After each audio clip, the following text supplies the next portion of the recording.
naman sa buhay mo?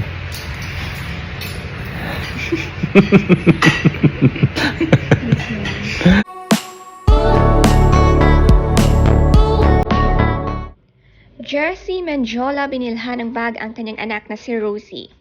Nakasulat nga sa bag na ito, I love Rosie. Ganito niya kamahal ang anak at maliit pa lang ito, gusto na niya kahit saan magpunta ay bitbit niya ang bag na ito na nagpapaalala sa anak. Araw-araw ang mag-asawa'y tulungan sa pag-aalaga, very hands-on at ito ang bonding nila kapag natutulog ito.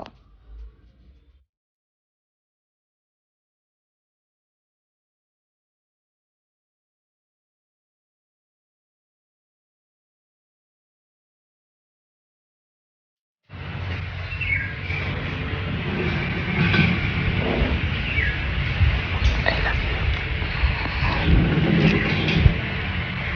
I love you. Naka 170 ka na gatas. Okay ka naman sa buhay mo?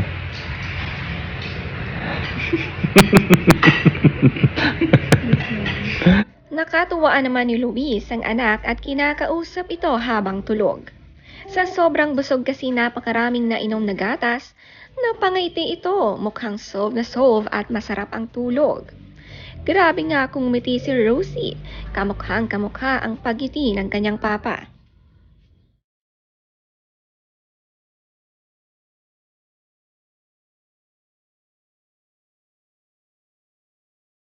Ang lola naman ni Rosie na si Vilma Santos ay nakipag-meeting sa isang direktor at mukhang magbabalik pelikula ito. Ang daming na-excite dahil dito.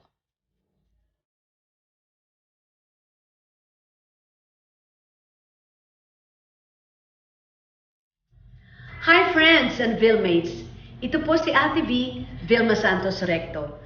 Gusto ko lamang batiin ang ating pong mga kababayang kababaihan ng Happy Women's Month! Mabuhay ang mga kababaihan! Laging tatandaan, hindi ka babae lang. Dapat babae ka. Mabuhay! Ang headband ni Lola Vilma tuwing kay Rosie. Nakaka-excite nga ang OOTD ng dalawang maglola na maging kambal ang kanilang mga suot kada gagala.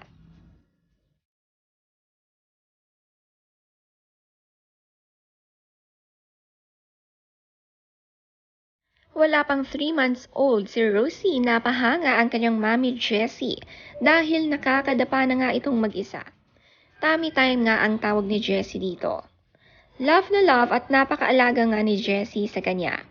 Madalang nga silang umalis at pinabalaki muna nila si Rosie para tumibay ang kanyang immune system.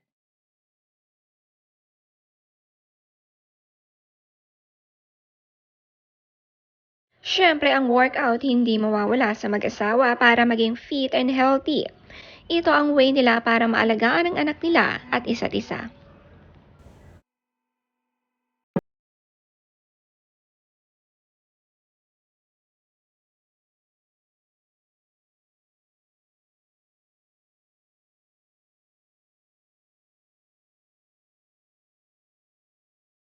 Magkasamang nagwo-workout palagi ang mag-asawa araw-araw para sipagin at ma-inspire.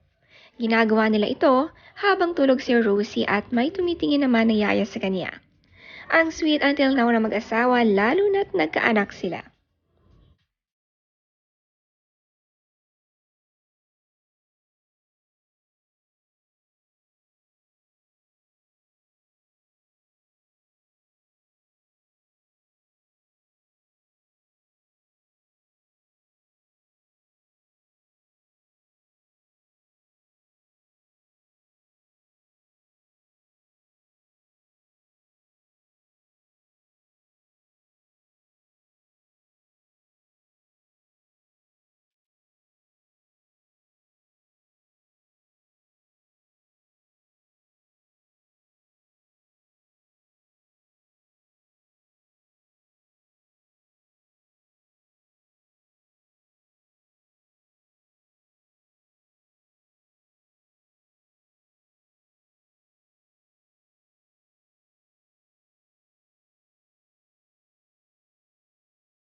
Ito naman ang in-unbox ni Jessie na kanyang binili na bag at may matching sandals pa.